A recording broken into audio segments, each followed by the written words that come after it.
Здравейте! Добре дошли във втория подкаст на Уличен урок. Аз съм Ангел и днес ще ви представим две момчета от нашия град, които наскоро започнаха своя бранд, а именно шапките Краунт. Това са Стефан Къчев и Алекс Калчев. Здравейте, момчета! Как сте? Добре сме.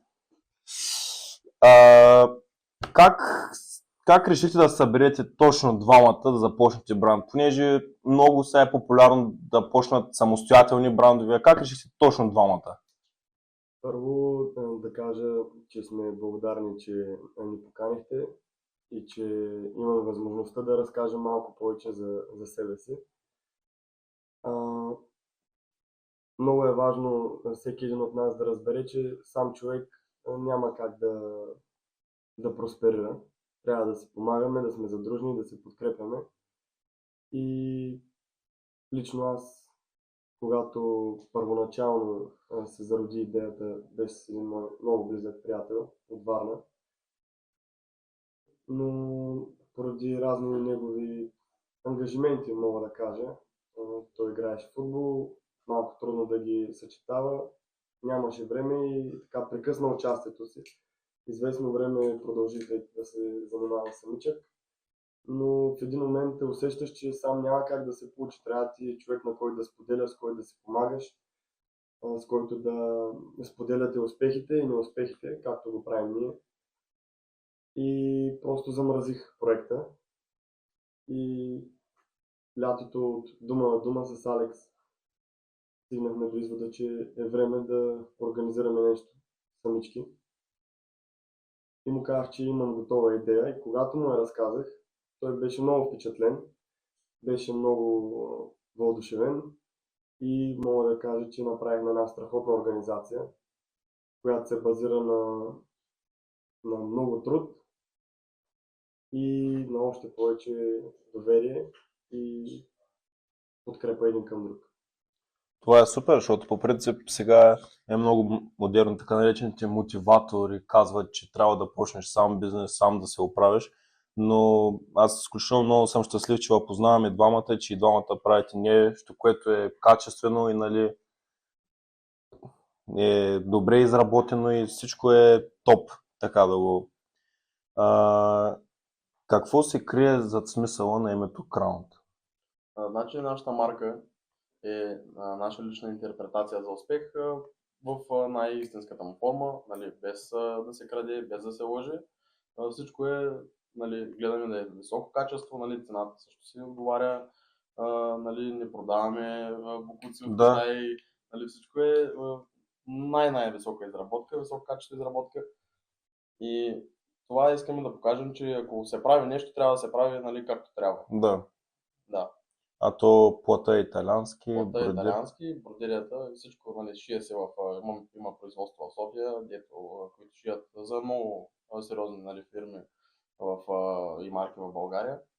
И света, като цяло. Да, много са сериозни и, нали, държим да работим с най-добрите, за да можем да предоставим качествен продукт на клиента. Да. Какви трудности срещнахте в началото или в момента срещате се с вашата марка? Срещаме доста препятствия от гледна точка на това, че най-напред всички трябва да са наясно, че за да постигнеш нещо изисква много трудности, много усилия, много лишения и това много хора си мислят, че са клишета. Неща, които се казват просто така, а те са от реално значение и са най-важното нещо, от което зависи дадения успех и даденото постижение. Трудностите, конкретно, които срещаме, са с разпространението и продажбата, разбира се, защото ние нямаме какво да крием. Смело можем да се кажем, че е доста трудно да спечелиш човека от среща, поради простата причина, че хората са обезверени. Когато, както съдейки по коментарите, които имаме, въпреки че чак толкова не им обръщаме внимание, мога да кажа, поради честите измами, които се получават, някой казва, че прави висок клас продукт или дадено произведение, без значение дали е дреха, дали е шапка, дали е разен аксесуар. И хората губят вяра точно поради тази причина, че не знаят кое, когато се представи на дадена реклама. Кое е лъжа, кое е истина? Именно. И това ни създава разни неприятности. Понеже много хора, нали, предпочитат да се внасят много по-евтино, отколкото материали, примерно, нали, от Китай и такива държави, които работната ръка е, нали, много ефтина и всичко пристига на, да не кажа, 5 пъти по-ниска цена. И със сигурност е, може би, доста по-некачествен продукт. Ако се вложат повече средства, разбира се, че ще е много по-добре. Обаче предпочитат да спестят, нали, парички и да занесат продукта, да го представят на крайния клиент и хората нормално, нали, да нямат доверие в началото, особено като видят нов бранд и си казват, тези, нали, пак купуват ефтино, шият сигурно вкъщи на ръка, Да. да шият, да. Да, точно това. Да, Те това си мислят. Имало е доста хора, които са поръчвали, искам да ми бродирате името, нали, Да. как да го бродираме? Как е възможно да ти нанесем името? Тя тая корона ти бродираше на ръка, ти трябва да си... Но то просто те си мислят, че, нали, имаме собствени машини, нали, Да. за да имаш такива машини, трябват много сериозни средства, които, нали, невъзможни са за бранд или, Да. нали, на няколко месеца, просто няма как да стане. Нали, трябва да са вложени много повече, отколкото са вложени до момента от нас пари. И към това, което каза той със средствата, нали, много е важно, ние предполагам, после пак ще го изкоментираме. Това е относно базовите неща, тип организацията, защото ние разсъждаваме по начина, че когато сме създали този продукт, двамата, ние даваме всичко от себе си, той да се самоиздържа, Да. да се самоизхранва.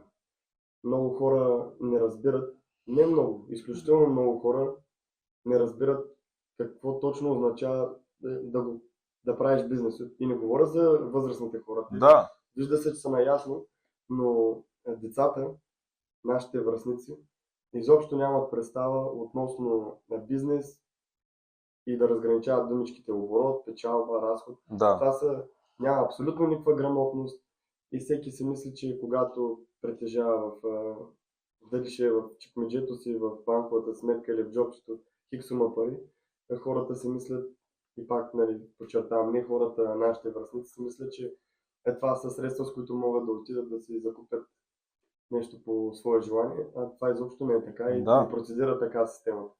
Бъркат печалбата с оборот. Да. Бъркат много неща. Като цяло, да. Да. Защото аз сега видях в една ваша реклама, че наскоро започва и за втора колекция, Да. което ако ви го объркате, няма да ви излязат сметките. Като цяло. Като цяло, да. Направо няма да ни излязат. Да. След стартирането на вашия бранд, научихте ли нещо за бизнеса, за работата в екип, за създаването на... Значи, това нещо, дето, нали, въпросът ти, това нещо никога няма научаване като цяло, нали, то си е безкрайно много имаш да учиш и няма как в един живот да го научиш всичко, бих казал, но, нали, се научихме да се сработим заедно, свикнахме един с друг, по цял ден сме почти заедно, нали, както и не сме ходили по институции, нали, в банки, нали, не сме стояли реално не сме стояли в общината и целият този процес, нали, също и счетоводител, ходим постоянно, свикваме с новости. И обаче това нещо няма как да го научи всичкото. За цял живот трябва да си направо. Да. Нали, това бих казал, че е нещо ново и също беше малко интересно. За банката беше скучно, първи път стояхме 3 часа. Беше много голямо подписване. Сигурно подарихме тогава, като се прехвърли сметката. Сигурно по 20, 30, 40 подписа ударихме тогава. Да, но това е изключително големи адмирации, че всичко ви е легално, понеже много неща, които правят хората, не са легални. Именно, много е важно да подчертаем, че ние не правим както правят повечето, въпреки че аз сега ти ме познаваш от повече време, Да. с Алекс също много добре се познавам, изобщо не обичам да сравнявам с другите хора, но има разлика между това да правиш клипчета в Instagram и да продаваш на ръка, с това да имаш сайт, граничиш с най-добрите уебсайтове Да. и онлайн магазини като цяло в мрежата, който е изграден от изключително сериозен професионалист. Също така, както Алекс спомена, всичко е с счетоводител, данъци, осигуровки, Да. абсолютно фактури, няма нищо на ръка, няма такива изпълнения, няма как да се получи. Идеята е да изградим, точната дума е да изградим истински бизнес. Да Да. правим истински бизнес. Не да си мислим, че правим нещо, а да имитираме дейност и да се самозалъгваме. И когато пораснем след още няколко години и така по собствено мое и негово желание, понеже това е сферата, която ме вълнува. Да. И когато вече трябва да си изграден, готов, с истински знания, тогава да не знаеш как да процедираш, съответно да се провалиш. Замисляли ли сте, примерно, да е имало план за друг вид бизнес двамата, обаче да нещо да ви е спънало, да не се е получило и тогава да е дошъл краунт, или още първата ви идея беше за шапките? Ами, нали, както каза Стевко, тази идея беше, нали, е била на негов приятел. Да. Стартирали се и след разговор с баща ми, нали, лятото, че трябва, нали, да се захващам с нещо. Аз, нали, работя в нощен клуб, обаче лятото е затваря. Да. И т.е. по цял ден реално пей сърце Да. и той накрая седна да се поговори с мен. Прибираме се от морето, беше на морето и обадихме се, братле, викам, няма как да стане повече да се стоим по цял ден. Каза ми, добре, имам готова идея и така, нали, се събрахме заедно и осъществихме реално тази идея. Планирате ли производство на нови продукти? Като не шапки, примерно дрехи, свитчери, якета, чорапи? Понеже в България няма друг Да. бранд, който да прави Само шапки. Само шапки. Сега да не прозвучи малко нескромно, обаче и да има, няма как да с такова качество, какъвто е нашия бранд. Така че за сега се придържаме само към шапките. А дали ще са само шапки с козирка като тази, тип бейсболна шапка, Да. или ще има разновидности, като например зимна шапка, ще видим. Да, на това къде вече време. е Да, Сезонно. тайна. по-скоро може би вече за следващата зима. Така Следващата да кажем. зима. А пак ли ще бъдат лимитирани или Със сигурност. със сигурност? Ами, пак така да ни прозвучава малко нескромно, обаче, нали, ние двамата също сме доста лимитирани, рядко срещани, така че и продуктите предполагам, че ще продължат да са ни такива. То това да е лимитирано, между другото, е много такова, защото примерно има 225, нали, да не лъжа. 22. 222 човека, които имат шапка. Ние, примерно, да видиш всеки втори с еднаква буза, а знаеш, че са точно 222 и те са си купили от вас. И са с номер. Всеки Да. има номер. Следващите, които ще излязат следващата седмица, те ще са на цвят черен.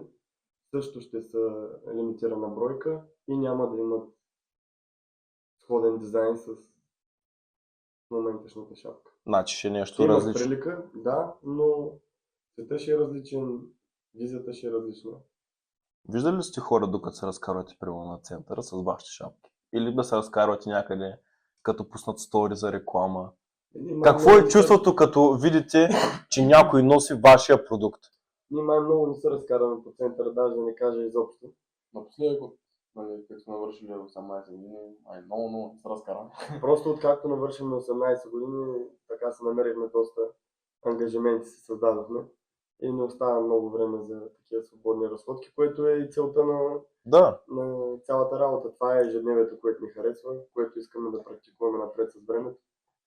Моето мнение е, че разходка по центъра или където и да е подходяща вечер след работа или пък през почивните дни. Такива свободни съчинения през работната седмица Да. не ги уважавам. Как реагирате, когато продавахте първата си шапка? Ние реално бяхме продали преди да стартираме, нали, на наши познати. Имаше много хора, които знаеха. Освен семейства ни, нали, около семействата ни, близки семейни приятели, които на секундата, когато видяха, И те се включиха, като нашите приятели говоря. Но за семейни приятели, да, те предварително имаше хора, които си Да. на приордър седна. Ами как бяхме развълнувани, нали? Да продадеш нещо преди да си го направил. Да, със сигурност е голяма еуфория и то. Да, Можем да допълним, че една моя съученичка, която наистина страшно много уважаваме, защото едно е, сега ти ще ме разбереш, едно е когато членовете на семейството, например баща ти, чичо ти, вуйчо ти, свако ти си купят, нали, предварително или ти кажат, Да. искам. Да, това е много различно от това, което се случи. Ние, когато пуснахме официално вече бранда, когато стартира, пуснахме видеото с Александър Сано и аз бях в час по български или не се спомням. Имах 2 часа. Първия час нямахме търпение вече защото бях видял, че е изпратил видеото, обаче нямах възможност да се взема телефона и през цялото време треперех на място. И втория час вече телефона ми беше през цялото време в ръцете и проверявам поръчките. Това са на 10-та минута. И поглеждам, че пише име на моя съученичка. И се обръщам и тя стои на задния чин, гледа срещу мен и се усмихва и просто ви казах, че страшно много ви благодарим, защото е една от...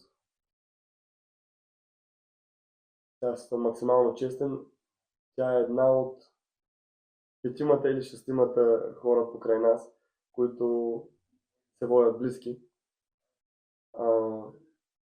която си закупи шапка и тя първа, заедно с нейна приятелка, която също много уважаваме. Те бяха първите 2. И на следващия ден на училище тя дойде подходящо облечена, така че да се подхожда с цвета на шапката. И я носеше през цялото време. Влиза в часа, сваляш, няма как да си в часа шапката и през всяко едно междучасие беше с нея. Това е изключително от изключително голямо значение за нас и наистина сме безкрайно благодарни и много се радваме, че все още има хора, на които може да разчитаме и които ни подкрепят. Сега ще ви задам 2 въпроса, които ще ги зададем на всички. Просто такава ни е тематиката на подкаста, да се опитаме да мотивираме младите хора да започват да се борят, да продължават да се борят, да не се отказват, понеже навсякъде има спънки и нищо не става от първия път. Ако стане от първия път, ще е много голям късмет. Така. Ако има личност, с която вие бихте искали да говорите, жива, умряла, аз мисля, че имам някакви предположения за Стефко, с кой би говорил, но затова първо ще задам въпроса на Алекс. Трябва да го измисля. Добре, давай, Стефко, нека да чуем. Значи въпросът е страхотен и е въпрос, който ние мога да кажа, че всеки ден през 30-40 минути водим такъв разговор на тази тема относно как трябва да действаме, кои са правилните неща, от кои неща трябва да се разграничим и от кои неща трябва да не се и да се стремим към тях. Личността, с която бих разговарял аз, е най-популярната личност в света, съдейки по последователите му в Инстаграм, Кристиано Роналдо, защото той за мен е пример на безспорна и феноменална етика на работа.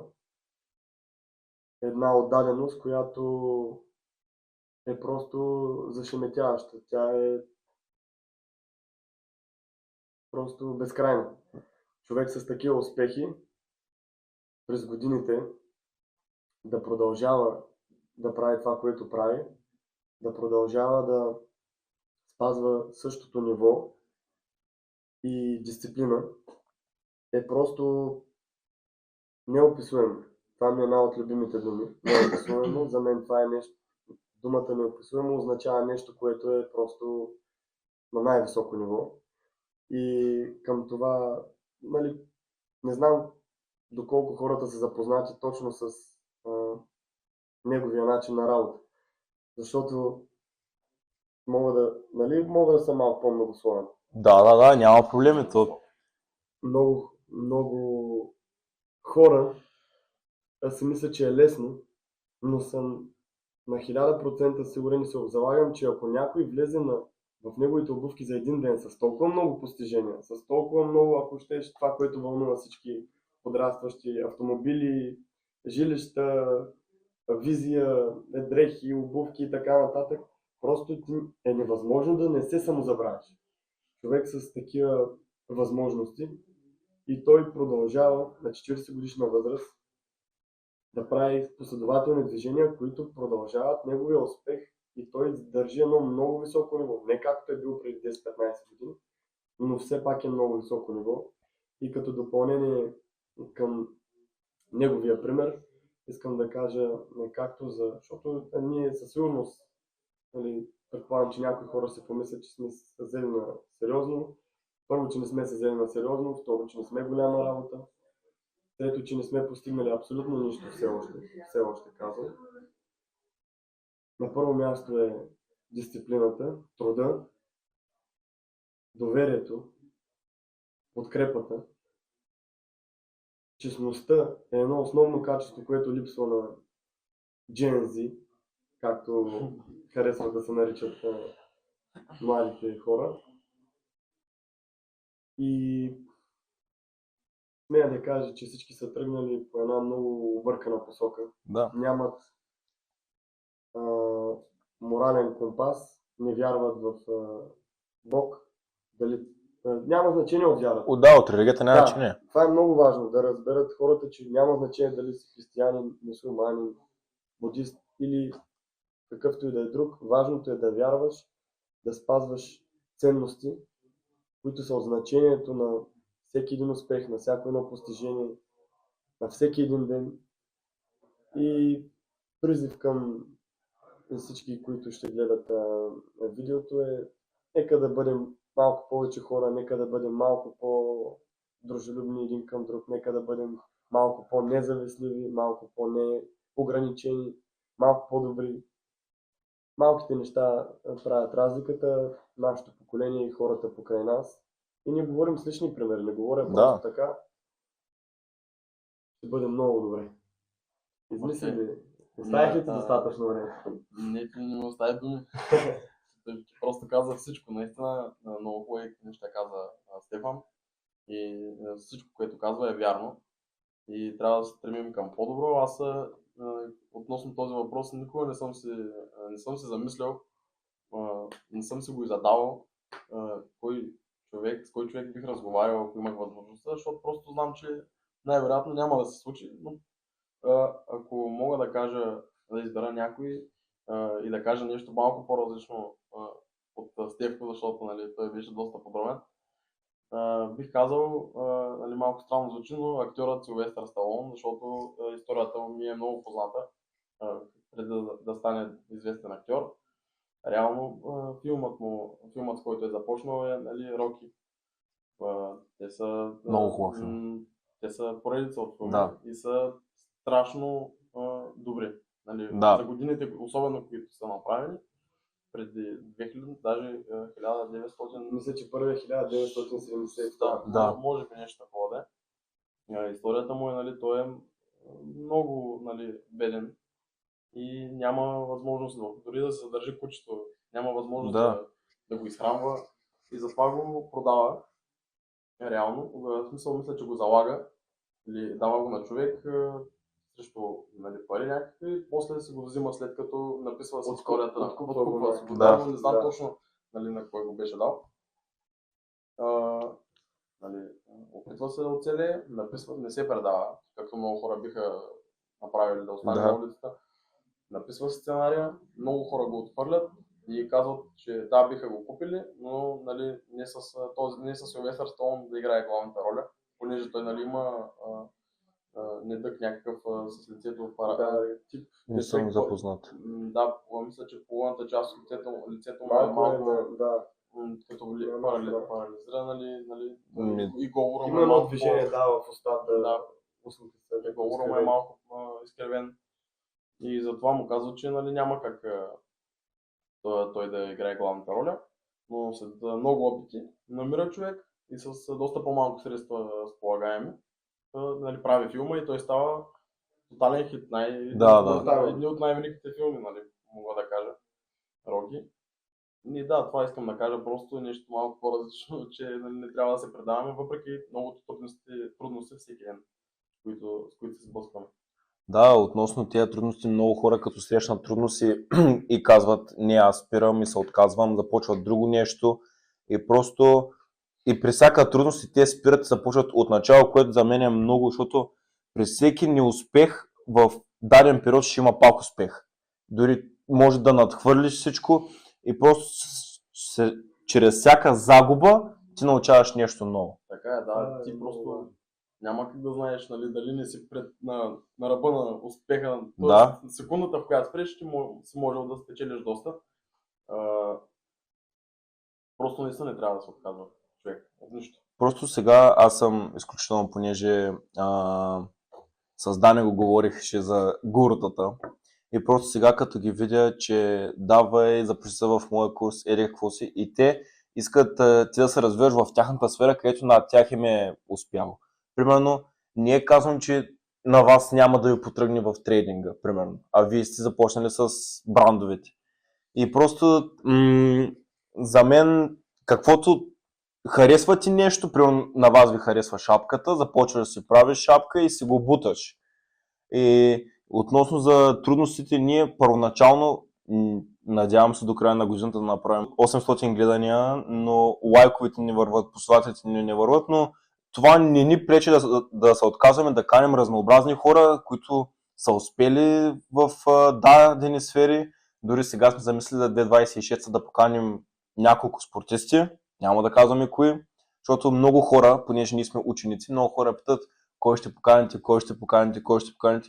Дори вчера за първи път казах на моите родители, че вие ще бъдете в част от подкаста. На никой не сме казали, абсолютно на никой. Просто искаме да има някаква изненада.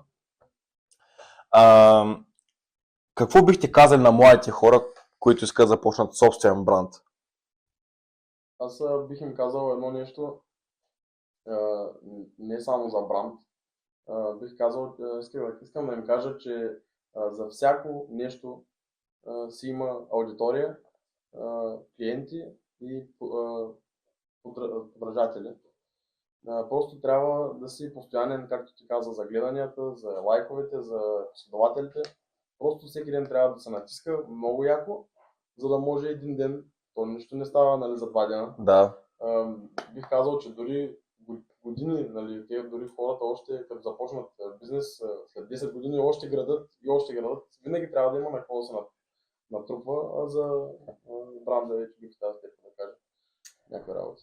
По-скоро, може би една от грешките, и след това ще кажа като съвет е, че една от грешките е, че всеки гледа какво прави другия и се опитва да взаимства неговата идея, да присвои това, което той е направил, а то всъщност има огромна вероятност, даже в повечето случаи така се получава, че то не му подхожда. То не е неговото. То няма тази връзка. Както ние, идеята с бранда не толкова не започна самата идея толкова тип самия продукт. Продуктът е следствие. Идеята е внушението, което се получава с него. Това, което искаме да предадем нашето мислене и нашето желание, нашата представа за успеха, за правилните неща, за както не се вижда тук, мога да покажа, че това е цитат от Библията. Ние сме вярващи хора и по-скоро нашите шапки са едно послание. Не толкова като продукт, като аксесуар. Може би да, важно е да изглежда добре, да се носи от хората, за да завършат вида си, защото шапката допринася доста за външния ти вид. Но основата е, въпреки че няма как да го разграничим кой да си купува шапка и кой не, основата е да отсее по някакъв начин хората с сходни ценности като нашите, или поне всички, които я носят, да са такива. Да. Също аз искам да допълня, нали, нямам опит с брандове. На 2 пъти само ми се е зараждала идея, но не съм тръгнал да завършвам. В момента съм в процес, но това ще го оставя вече в собствена си тайна. Много хора търсят не това да се купува, смисъл да е известно, да е хубаво, а търсят колко пари ще вземат от цялата работа. Което според мен е много грешно. Защото парите ще дойдат, чрез продажби. Тоест чрез качество, чрез всичко, като всичко ти е изпипано, като всичко е направено добре, тогава ще дойдат парите. Значи, докато стигнеш до това да вземеш пари, Има за себе много си. работи. Да. Много работи. Мога да кажа, че от средата на лятото, откакто сме стартирали, не сме взели един лев Да. за себе си. Всичко се влага, реинвестира и те парите просто ще дойдат сами, нали, като си постоянен, като развиваш, като нали, наложиш продукта, защото наистина, както казах теб по-рано, хората като видят нещо ново изпитват недоверие, защото не знаят сега лъжат ли ме, нали, знам ли аз ако си поръчам, ще ми дойде ли продукта, Да. или ще ми дойдат труба с камъни, реално. Какво беше казал вчера? Да му пратим за не шапка, ами да си помисли, че го измамим, да му пратим нещо в клип. Какво беше казал? Да, спомням, ама Да, нещо същия тип, същия тип, нали, то просто... благодарствена картичка, да се Може да, защото нали, шапките дадат сертификат с твоето си име. Може да му пуснем само един сертификат, той няма как да знае. благодаря, че ми даде 75 да си жив и здрав. Аз ще си ги изхарча. Това не е начинът. Трябва да си честен, да отговаря продуктите на очакванията на клиента. Най-важно, клиента да е доволен, за парите ще дадат сами. Да. Благодаря, момчета, за откровения и хубав разговор. Подготвили сме малък подарък за вас, а именно от нашите сертификати. Заповядай, Стевко. Заповядай, Алекс. Това е сертификат за участие, че бяхте искрени, че разговорът се получи добър, приятен. Благодарим, че изгледахте подкаста до края. Надяваме се да ви е харесало. Весели празници и щастлива нова година!